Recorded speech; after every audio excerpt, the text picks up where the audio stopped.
Because if I strip you of your identity, you will no longer see yourself as who God says that you are. And I can begin to program you to begin to think that you are who that I say I am.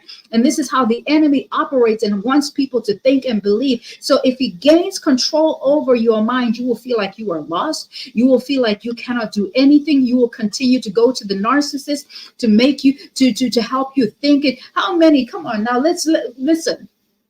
I believe in being vulnerable. I believe in being transparent, because that's where chains break. That's where captives are set free. That's where cycles are broken. So there is no pride and there is no ego. We do this so that other people can get out of their stubborn situations and they can see breakthrough in their life.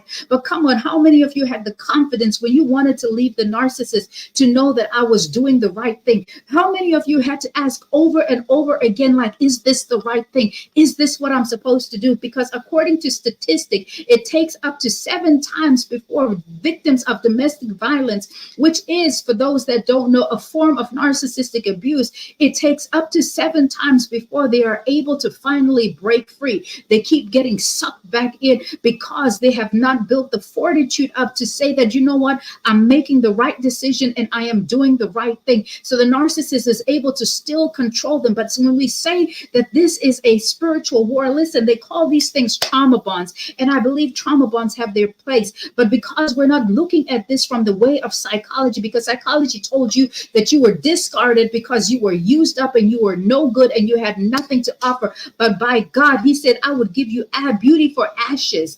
I would restore you. So nobody can put a period where God has put a comma or an exclamation point. Nobody can wipe away what God's plan is except you come into agreement with it. And that is what the enemy wants.